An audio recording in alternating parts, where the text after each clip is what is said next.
Please welcome to the stage Chancellor May.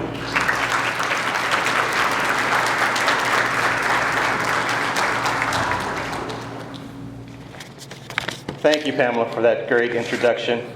I guess I should say to everyone, live long and prosper after that. I also want to thank Program Director Dave Furlow for inviting me. I saw Dave earlier. I think he's out there somewhere. There he is. So good afternoon, everyone. Welcome back, alums. I hope you're enjoying your re-immersion into UC Davis campus life. And I hope you have all those fond memories flooding back and making you feel good about being here. For those of you who haven't been around in recent years, I'm sure you've noticed some changes around campus. We have more students, almost 40,000 of them now this year. That's about 3 times as many as there were in 1969 when this program started. There have also been some notable additions to the campus landscape, including the Mondavi Center for the Performing Arts, just across the courtyard here, the Mondavi Food and Wine Institute, the Minetti Shrem Museum, and West Village Apartments, just to name a few of our new facilities. In terms of scholarship and research, UC Davis continues to rise, and our latest rankings confirm that fact. Money Magazine, for example, ranked UC Davis number 4 in the nation among public universities. The Wall Street Journal Times Higher Education poll ranked us number 5 among publics for the 2nd year in a row. This year, Washington Monthly placed UC Davis 2nd among affordable elite colleges, and I'm proud of this one because it shows that we're showing the world how UC Davis is a top choice for students of all backgrounds to pursue an affordable education. But today we celebrate 50 years of the University Honors Program. You may remember it as the Integrated Studies or Davis Honors Challenge Program. The program has reinvented itself over the years, but the heart of the program has remained the same. The University Honors Program has always provided a rigorous, multidisciplinary education with plenty of experiential opportunities for the students. From its earliest days 50 years ago, the vision was to bring students from many different majors together to work on solving problems. This type of multidisciplinary approach to problem solving and conducting research remains one of our great strengths here. Good multidisciplinary collaborators are capable of having productive discussions with people whose expertise and perspectives are different from their own. They are effective at the intersection of disciplines, which is where the solutions to most of society's challenging problems lie. Let me give you a couple of examples. I think many of you have had a chance to tour the Coffee Lab. The Design of Coffee course, which was created by Bill Ristenparts and Tanya Kuhl, is one example of the outcome of cross-disciplinary studies. The course started as an honor seminar. Liberal arts majors can count it toward their science and engineering general education requirement because the course is a non-mathematical introduction to chemical engineering. And what's more, the class is fun.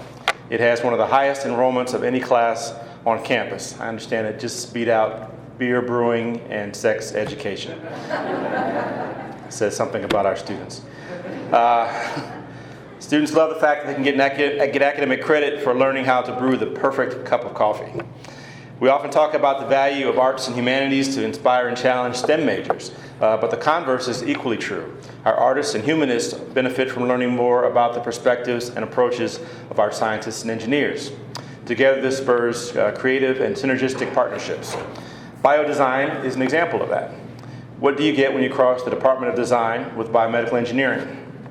The result can be pretty interesting. Sometimes you start with kombucha and end up with a fully biodegradable diaper. There's a fan of the diaper, Christine.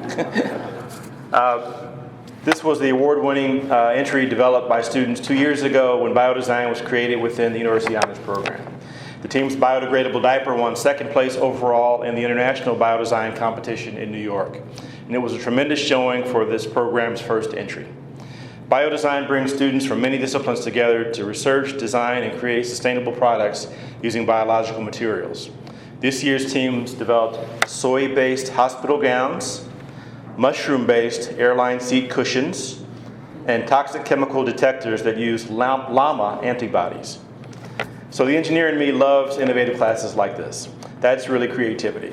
It's what happens when we bring diverse teams together from different majors and different walks of life. Our campus community is also more diverse than ever, speaking of diversity. Nearly 27% of our undergraduates come from underrepresented groups now. In addition, about 46% of our undergraduates are first-generation students. The University Honors Program also reflects this diversity. Now that diversity is not just a buzzword here. Diversity makes our science and social outcomes better. There are many examples of this in STEM. I'll give you a few. The first airbags from the auto industry almost killed women passengers. Why? Because they were created and tested on crash test dummies that had male anatomies.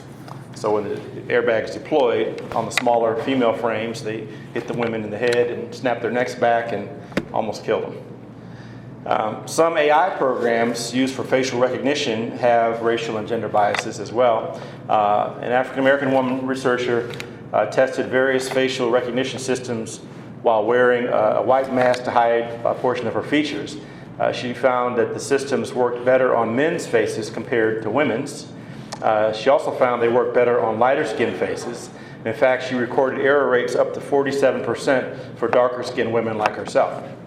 On a side note, I have to mention that researcher, her name is Joy Bulamwini, and she happened to be one of my undergraduates at Georgia Tech back in the day. So, here's another example that's similar but a little scarier. A recent study found that people of color are more likely to get hit by driverless cars. Like the facial recognition software, driverless cars better detect pedestrians with lighter skin compared to those of us with darker pigment. So these are just a few examples, but I think they make the clear point that diversity as a practical matter leads to better outcomes. If there were more diverse engineers and designers on those teams, they may not have overlooked some of those glitches that I spoke about. So I'll wrap up by saying how wonderful it is to see our distinguished alumni and our current students coming together for this celebration. There's great value in staying connected to UC Davis and strengthening the networks between alumni and current students. One of the goals of our campus is to connect undergraduates with our extended family of Aggie alumni and do that on a continuous basis. From the very start of their experience on orientation day all the way to well beyond their graduation. So beyond scholarship and research, UC Davis is also a special place because we have an incredibly supportive community.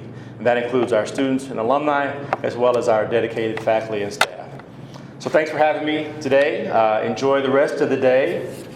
Homecoming weekend. We get a win this afternoon on the football field. So go Ags.